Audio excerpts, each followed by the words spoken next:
하루 중 아이들이 가장 기다리는 점심시간. 손꼽아 기다린 만큼이나 정말 순식간에 시끌시끌해집니다.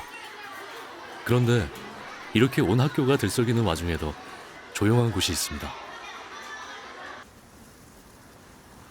지금쯤 뛰어노는 아이들로 가득해야 할 운동장이 왜 이렇게 조용한 걸까요?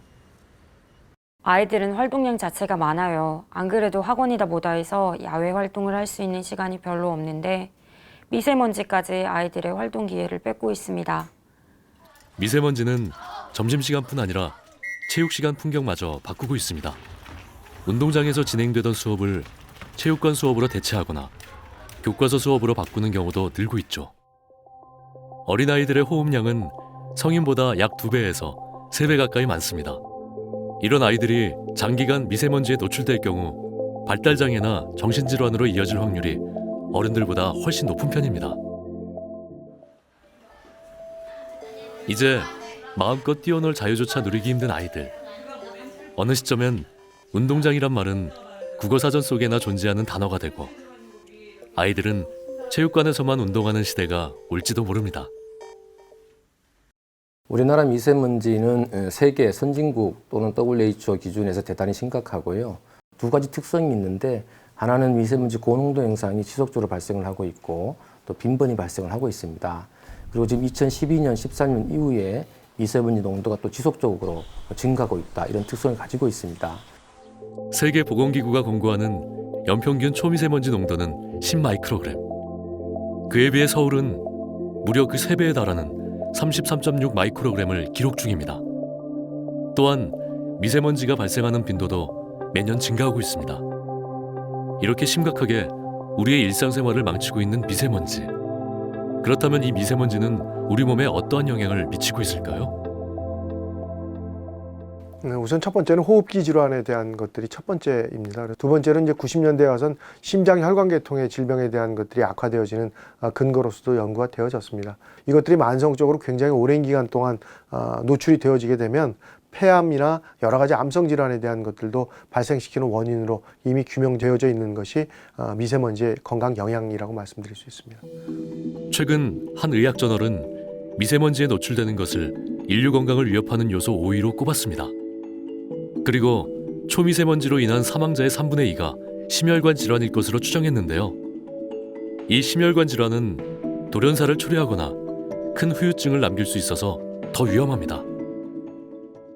근래 2000년대 와서는 뇌질환과의 연관성이라든가 좀 더 가서는 자살률의 증가에 대한 것들까지도 연구가 될 정도로 굉장히 다양한 부위의 질병에 미세먼지와 연관성이 있다는 것들이 연구 결과에서 밝혀지고 있습니다. 중국, 인도에 이어 가장 높은 사망률을 보이는 대기오염 우려 지역. 180개국 중 173위에 해당하는 최악의 공기질. 이렇게 수많은 통계와 수치는 우리에게 질문을 던집니다. 그렇다면 대체 왜 유독 우리나라 미세먼지 문제가 이렇게 심각한 걸까요? 여러 가지가 있지만 무엇보다도 도시화에 따른 산림 면적이 줄어든 것과 관련이 있습니다. 전 세계에 유례가 없을 만큼 단기간에 눈부신 경제 발전을 이룬 나라. 1인당 국민소득이 29,000불에 달하는 풍요의 시대. 지난 노력은 우리에게 분명 고도의 성장을 안겨주었습니다. 그러나 무분별한 개발로 인해 국토의 70%를 차지하던 한반도의 숲은 2015년 약 52%로 줄었습니다. 특히 2010년부터 5년간은 여의도 면적의 24배에 달하는 산림이 없어졌죠. 이러한 급격한 산업화는 결국 우리에게 최악의 공기질을 남겼고 우리는 일상생활은 물론 각종 질병 위험에 노출되어 생활하고 있습니다. 우리 아이들의 미래를 위해서라도 이제는 근본적인 해답을 찾아야 할 시간입니다. 가장 중요한 미세먼지 해결 방안은 나무와 숲에 있습니다. 숲이 가지고 있는 많은 공익적 기능 중 미세먼지 흡수와 대기 정화 기능은 다른 방법으로는 할 수 없는 것들입니다. 숲은 미세먼지를 줄일 수 있는 가장 큰 원천입니다.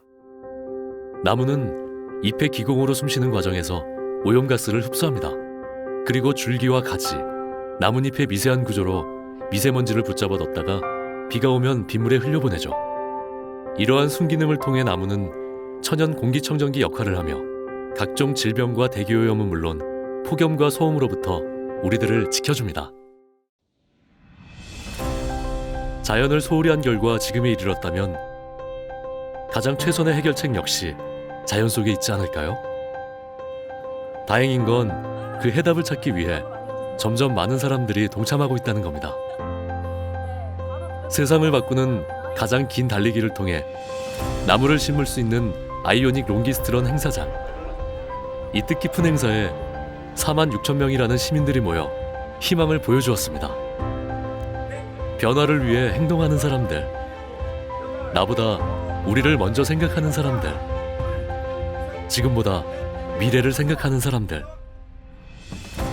이런 사람들이 모여 우리에게 이야기해줍니다.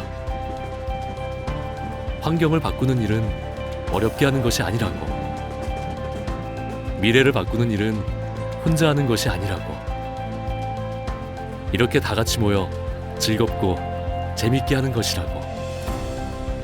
이러한 메시지를 주기 위해 진행된 이번 행사는 우리에게 또 다른 희망과 가능성을 보여주었습니다.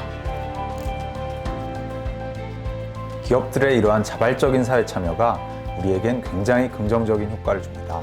기업은 숲조성과 같이 사회적인 가치가 있는 활동에 관심 있는 개인들을 모으고 사회적 가치를 창출할 수 있는 에너지를 가집니다. 기업의 이러한 활동이 시민이 공감하고 함께한다면 더 큰 임팩트를 만들 수 있을 것이라고 생각합니다. 인천에 있는 아시아에서 가장 큰 규모의 쓰레기 매립지. 매일 2,500만 명의 시민들의 쓰레기가 모이는 곳. 바로 이곳에 환경을 생각하며 달린 시민들의 참여로 나무가 심겨집니다.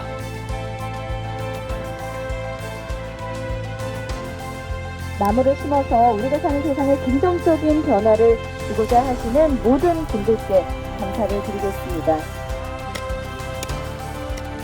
우리는 숲을 통해서 미세먼지 프리존을 만들고자 하며 쓰레기 매립지가 숲으로 바뀌어 시민들에게 되돌아가는 그런 변화를 만들어내고자 합니다. 나무를 심으로써 미세먼지가 많이 없어져서 저희한테 좀 미래에 많이 좋았으면 좋겠습니다. 단일 매립장으로 세계 최대 규모인 이곳에 숲이 조성된다면 어떨까요? 이제는 맑은 공기를 쐬기 위해 멀리까지 여행을 떠나지 않아도 될 겁니다. 도심과 가까운 곳에 아이들이 안심하고 뛰어놀 수 있는 미세먼지 프리존이 생기는 거니까요. 저 혼자였다면 미세먼지에 대한 걱정은 많았어도 숲을 만들어야겠다는 생각은 전혀 못했을 거예요. 혼자서는 나무를 심으러 가기도 어렵고 또 어디에 어떻게 심어야 할지도 모르니까요. 이렇게 많은 사람들이 재미있게 숲 만들기에 참여한다면 푸르른 미래를 좀 더 일찍 만날 수 있지 않을까요? 우리는 행복한 삶을 누리기 위해 지금보다 더 나은 환경을 꿈꿉니다. 그리고 우리뿐 아니라 다음 세대에게도 맑은 공기와 깨끗한 자연을 남겨줄 수 있길 바라죠. 그러기 위해서 우리는 숲에서 그 해결책을 찾고자 합니다. 모두의 더 나은 삶, 행복한 내일을 위해 우리는 나무를 심고 숲에서부터 희망을 찾기로 했습니다. 희망을 찾아가는 긴 여정, 우리의 프로젝트는 이제부터 시작입니다.